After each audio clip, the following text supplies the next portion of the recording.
This is Media Philosophy, and we're exploring the deeper side of AI, just like probably every other YouTuber is doing right now. Except here's the difference. I'm not going to pretend that I even understand what's going on. That somehow DeepSeek or whatever is somehow cheaper than Meta or ChatGPT or whatever. I don't even really understand that. All I know is that some people are in a tizzy, that there's like 3 companies that lost some money in rich people metrics, and it doesn't seem like life has really changed that much.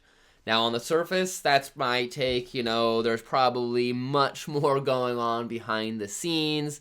But really, for us average Joes, what's AI gonna do for us in the future besides probably just be the bars that imprison us?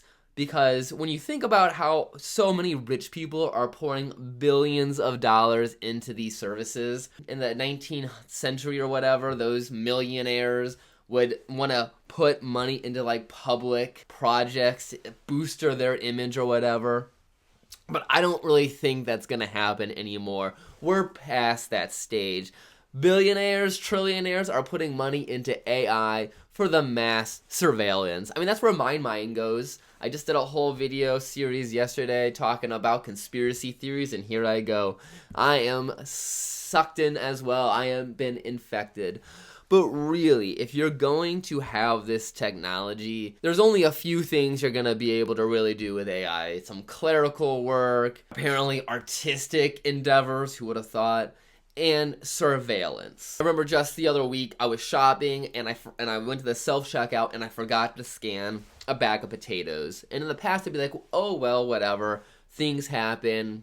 It's not a big deal. But in this new world of AI, I know that there's going to be some category with my face and a running tally of potatoes that I forget to scan.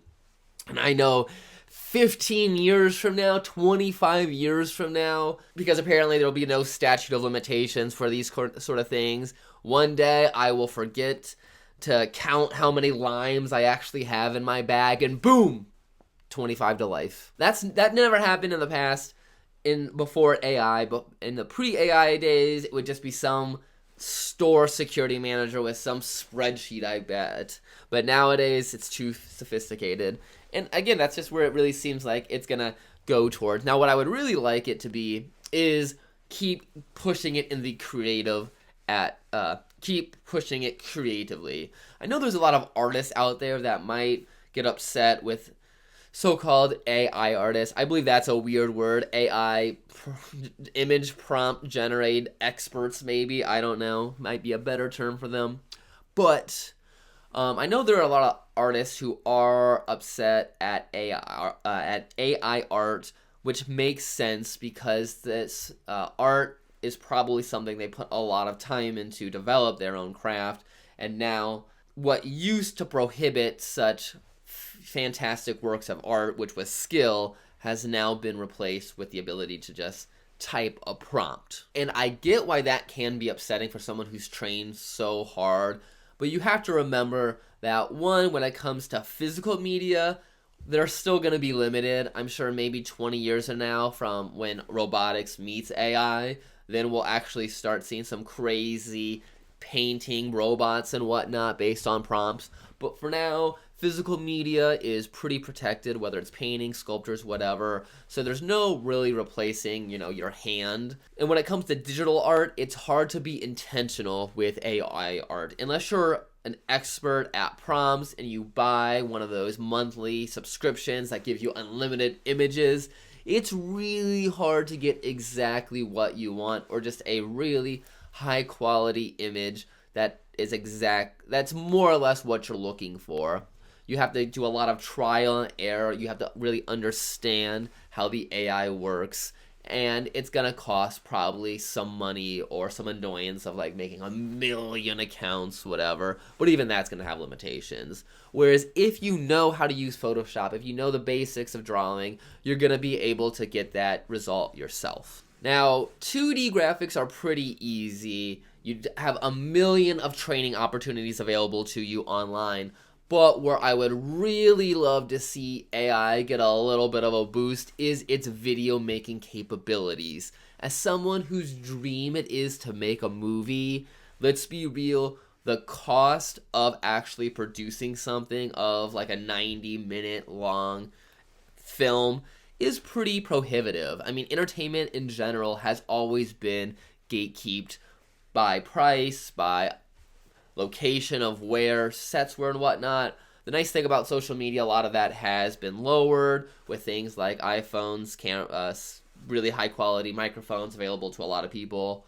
But there still are a lot of things that are going to stop someone from making some video progress. I've experimented with some very simple video AI generators where you have to start with like a still image. But from what I understand, there are some video AI generators out there where you can start from scratch. They are very expensive at this time still, as it does make sense.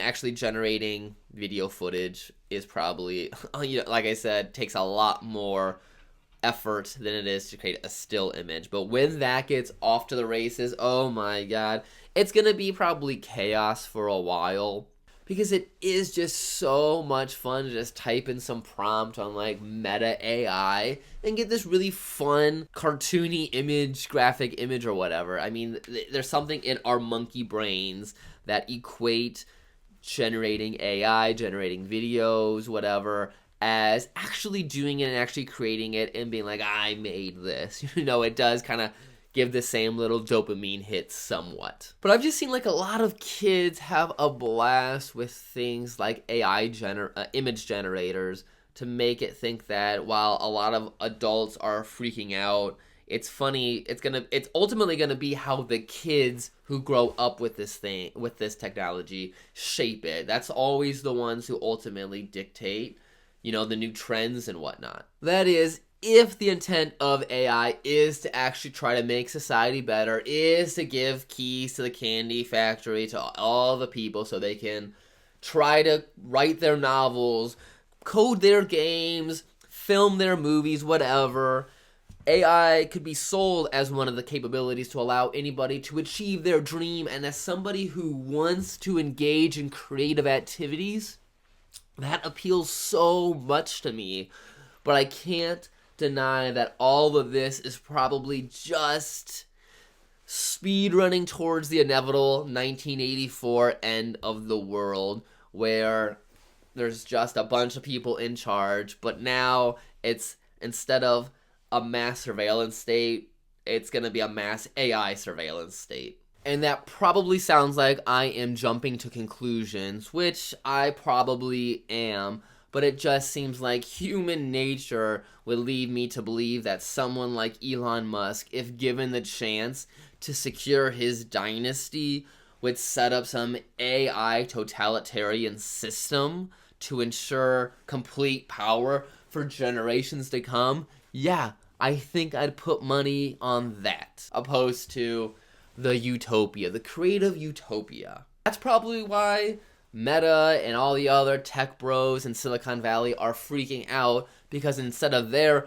children's children riding the AI wave while us lessers are pushed down further and further, it's gonna be the Chinese tech bros that are the ones in charge. So, I would say this is the problem with America, is we just are not connected enough, because even I would say, like, screw Mark Zuckerberg, screw Jeff Bezos. I'd rather have China win this war than 6 people get richer while all the rest of us suffer. I guess, I'm going to say down with everything, opposed to let's just get these 6 people rich. Because that's kind of how it just feels a lot of the time when a lot of these big breakthroughs happen, is how does it really enrich society? The only gifts that get passed through are really the ones that are meant to pacify us. Really the last big technological breakthrough that I can remember having a huge cultural impact is streaming. And why? Because it keeps people in their house watching television. When cable was on the decline, streaming came to save the day. And ever since then, I mean, what's next? I guess AI, but again, that's just been used to try to, as some people say, it's been used to replace a certain set of workers, maybe white collar sort of input jobs, or certain graphic design jobs probably aren't in use anymore. Besides like streaming and AI being probably the newest one, I mean, you hear about like breakthroughs and whatnot, but again, it doesn't seem to reverberate equally across society. I feel like these videos always start with a point and then just devolve into something crazy. I don't even know where I'm at anymore. We were starting to talk, I think I'm still sort of talking about AI though. I think it's important though to still maintain hope. While things do look really dark now, and I think things are meant to look dark because when you get your news online, I have no idea who's spreading what, who's paying what to have what news story boosted or whatnot. It just seems like doomerism really is pushed a lot. So maybe I need to take a step back, take a deep breath, and have a little hope that that more utopia society is possible. I don't know, I guess I'm torn between copium being a drug meant to make me blind to the harsh realities around me, or the doomer pill making me blind to all the good potential we have for the future and make me hyper fixated on the fires and the disasters. I don't know.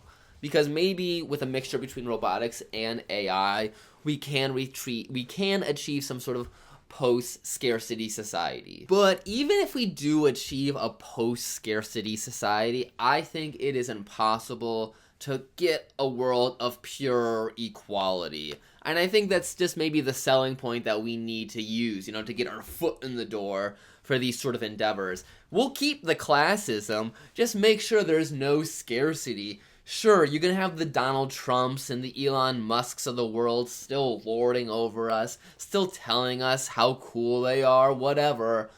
I just want to be able to live and make sure my loved ones and family can live and just not struggle day to day. I do think we can get there, and some may argue that we're closer to that now than it may seem. I don't know if I believe that yet, but it is just insane, I guess, just how there is food on the shelves of grocery stores. I would like to hope that we can get there, that we can put egos and everything else behind us. Well, no, again, we have to embrace the ego to booster this idea. Again, you can have your super elite ultra class, have fun partying or whatever, just make sure that the AI robots can keep society running while you do whatever. We'll live on our little apartment huts, I guess, if it means that that there's not going to be a climate destabilization. I don't know. I'm just saying, I feel like we're held hostage. We got to make some concessions here, okay? But yeah, it's just crazy how far AI has come and how quickly things have moved, because it seems like when did that South Park episode about ChatGPT come out?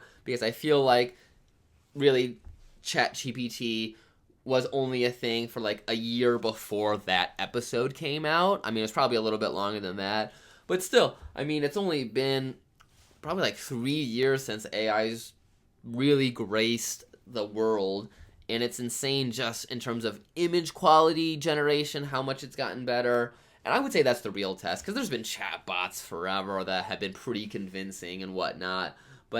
And I don't really engage in the tools of what it's really meant to. I don't really engage in AI tools that I'm sure are way more practical than just chatbots. But when you look at the AI generations, the video generations that are starting to form, and all the other craziness around AI, it's just going to be, it's going to be interesting to see if it plateaus, the usefulness of it, because again, it is just text. I mean, that episode with South Park, where they were talking about the craftsmen, the plumbers and whatnot, who got rich because, I mean, even though we can get answers, we can generate images or whatever, we still need someone to actually install pipes, to weld things, to, fix stuff, whatever. We still have not replaced the need for labor. So, again, AI is a cool toy, but it just seems like there's hardware that needs to catch up to this software. But again, I'm an idiot. I'm not going to claim to be an expert. That this is just media philosophy, and we're exploring the deeper side of entertainment.